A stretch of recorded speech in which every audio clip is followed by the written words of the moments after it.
Bonnie was found dead in the jetted tub by her boyfriend, April 25th, 2007. Bonnie was a daughter, a sister, a mother of one, and a grandmother to 3. She grew up in Wisconsin. At the time, she lived in Wendover, Nevada. She worked at one of the local casinos as a cocktail waitress. When she got off work, she loved to play the slot machines. She also loved to talk to her family on the phone and hang out with her friends on her free time. She had a boyfriend named Ernest Kent Simpkins. He was from Sandy, which is about 2 hours from Wendover. They knew each other for about 6 years. He served proudly in the United States Navy for 26 years. He was a father and a grandfather. On the evening of April 24th, 2007, Ernest drove 2 hours to spend the night with Bonnie. They spent their time at the Peppermill Casino. They were gambling and drinking. They even went to the steakhouse. Eventually, they made it to his room where he says he massaged her. They both got into the jetted tub where they continued to drink. He says he went to sleep around 1:30. But on April 25th, 2007, in the early morning of 6 a.m., Ernest woke up to a scene that no one ever wants to see. He walked over to the jetted tub and noticed Bonnie floating in the water face down. He walked over, lifted up her head, and then he realized that he had a large, nasty gash above his right eyebrow and fresh abrasions on his knee. He went to the bathroom to clean himself up, bloodied multiple towels before even calling the police. The police showed up at 6:15 a.m. and they started questioning him, and he immediately started saying he didn't do it. He didn't do it. The last thing he remembers is drinking, going to sleep at 1:30, and then waking up at 6 a.m. He says, "I don't remember parts of the night." He doesn't have a record of violence. However, he was arrested for a DUI in 1990 and taken to the Utah County Jail, but that's it. So he tells the police he went to sleep at 1:30. In all the articles that I can read, he never once mentions Bonnie getting into bed. He just says he went to sleep at 1:30. What's an interesting fact is only one side of the bed was pulled back, which shows that Bonnie did not make it into bed. He woke up at 6 a.m. with the water still running.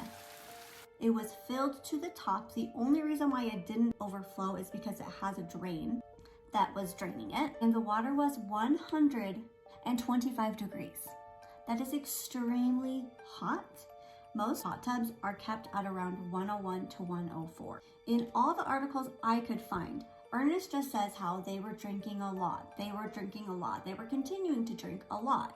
Well, Bonnie's autopsy report came back, and guess what her blood alcohol level was? 0.377. You guys, that's 4.5 times above the drunk driving level. And get this, Ernest refused to take a breathalyzer test. As they invested the scene, some unusual markings were on Bonnie's body. Bonnie had bruising on her head, around her shoulder blades. She also had bruising on her fingertips. She had indications of pinch marks on multiple places on her body, on her arms, her neck, her jaw, torso, lower back, and her buttocks. She also had fresh abrasions on her knees. Later, Ernest says in court that his injuries had nothing to do with Bonnie's death, but he could not explain where they came from. So Bonnie also had recently had a hip surgery, and as she was healing, her and Ernest agreed to not engage in sex during her recovery. So he says they did not sleep together the night of her death.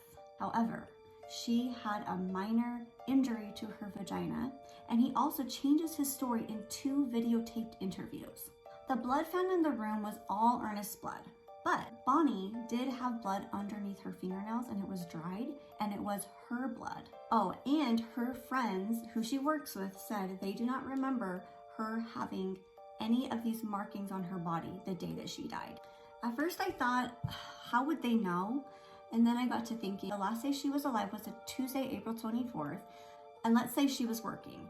If she was with her friends, Tuesdays are super slow, and that gives them way more time to hang out and talk with each other. And I know this because I spend a lot of time in Wendover. It would be hard to believe that her friends wouldn't notice the bruising on her head or even the bruising on her fingertips. She could hide stuff on her arms and her neck and all of that, but it's pretty hard to believe that they didn't notice anything on her head. And in the articles, it says the abrasions on her knees were fresh. So the autopsy came back and it proved that her passing was due to drowning.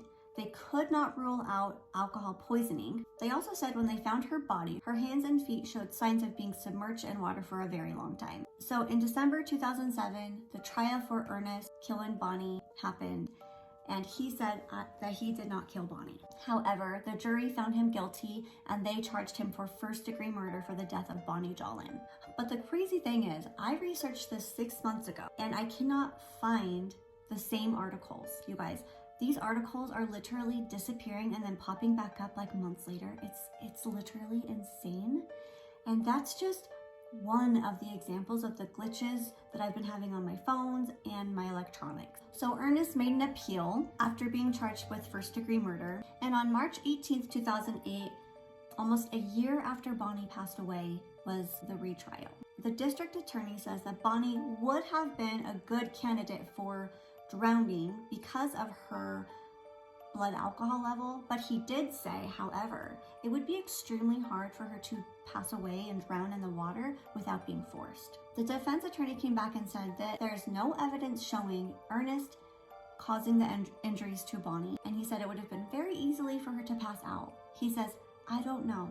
Was it a high blood alcohol level or was it the hot water? You guys want to know what Simpkins said? His little idea of what happened? He says that after he went to sleep at 1:30, Bonnie decided to fill up the bathtub again, remove her swimsuit, and get into the water to face her fears of water. That's what he thinks happened. And also, during the trial, he starts referring to her as his friend of 6 years, no longer his girlfriend. But on March 25th, 2008, the Elko County jury returned the guilty verdict of first-degree murder and moved it to manslaughter. And Simpkins was to face anywhere from 1 to 10 years in prison. You guys, that's literally it. That's all we have. There are hardly any records of anything, which is so interesting to me. If you're like me, you might have so many questions. Number one, why did Ernest and Bonnie try to connect to me in the Peppermill Hotel? Let's go back to October 13th, 2024, when I was peacefully sleeping in my hotel room and the fire alarm went off. Remember how I have that footage? What I didn't tell you is what I later found in the footage.